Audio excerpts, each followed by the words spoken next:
Hey, this is Howell Dodd with the Panfish Podcast. Today, coming to you with a little secret that I learned by accident, and I think that if you haven't ever done this, it's a lot of fun.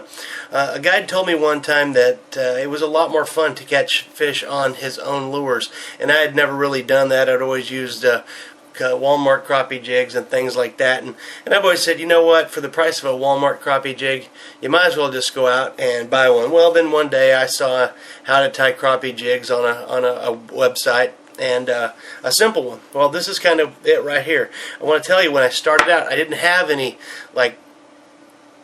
jig head, so I'm going to use what I had that day, and that's one with the collar for the plastics, and we're not going to be putting any plastics on here. My theory on this is you don't have to make them look like Walmart jigs. Doesn't really matter as long as they do the trick. And I'll tell you something, these little babies do the trick. I have been catching my crappie on these, and I've been tying up one after another, and not changing one thing about them. Maybe adding a little color to one. Sometimes I like to fish with two jigs, and I don't think that there's any reason to have two jigs of the same color unless, of course, the fish keep hitting the same color jig and not the other one. So, anyway, the first thing you do, and I'm about two steps ahead of where I should be, is you want to take some fingernail polish or tie polish, whatever you use. I use this polish right here. It's kind of fancy, girly stuff with glitter all in it, but you want to paint it on there. Then what you want to do is you want to grab your thread, and you want to wrap it around there, and then with your bobbin, go ahead and put go around it several times, get a good body on there, okay? Now, some people will tie off, and to tie off, you just simply come around here like that, and you can learn how to do that in better videos than this on YouTube, really good close-up ones. I'm just trying to give you an idea of how easy this jig is to make. Okay, now I'm going to come in here, and this is my favorite stuff I bought here. It's called Flashaboo, and I get it at Orvis. Now, I got to be honest with you, I found this the first time I went up there, and I've never been able to find the exact one again, and I'm kicking myself in the butt for it. So, what I'm going to do is I'm going to take off just a little bit of this, kind of, you see, some of this is longer than the others just because I've tied other jigs. I'm going to try to pull some of this out of there, but it doesn't matter. I can cut it all off the end anyway. So now I want to take my fancy little $25 scissors that I probably wasted my money on. I want to clip all this off.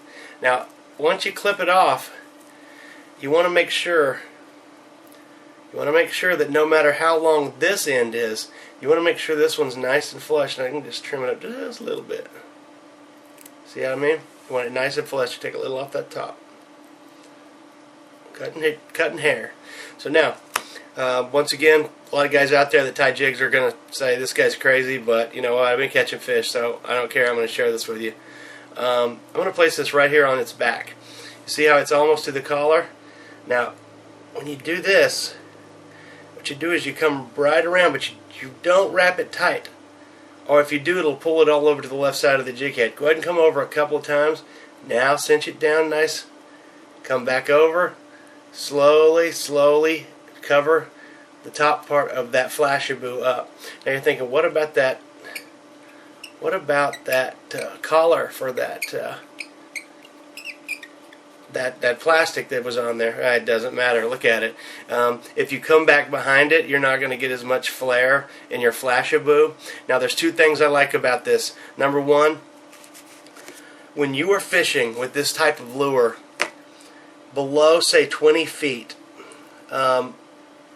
I've read that the only thing they can see is iridescence. A plain yellow feather does not show up that deep. For instance, if you take a red tennis ball and swim down 20 feet, guess what color it becomes?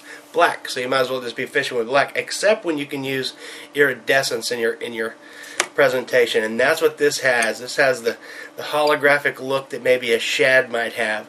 So now we're going to get down there. I'm going to trim all this up. I'm actually going to, rather than trim it up here, I'm going to show you one that I've already trimmed.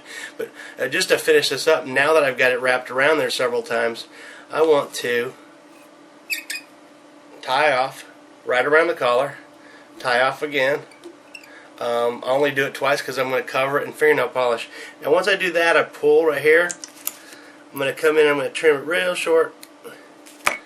You're thinking, wow, this is crazy. Well, no jig comes out the same. I don't even see how the jig tiers do it unless they have some kind of machine that does it for them. Now I'm going to put all this on here, and while I'm at it, I'm going to go ahead and paint this head. The reason is because this has that more of the iridescence in it, and that you can see all that sparkling going on right there. Got sparkling action going on. Pretty cool. Well, and that's pretty much it. Now what I do is I take this off and I'm going to hang it up and trim it later. But I'm going to reach up here on my light where I like to let these things dry. I'm going to grab this last one I just did. I have done jigs that look a whole lot better than that. But I'll tell you right now, I have a lot of confidence in my presentation with these jigs, and I've personally caught my lake best on Lake Joe Pool with these, and I'm sticking to it. Hey, thanks for watching today on the Panfish Podcast. Talk to you later. Bye.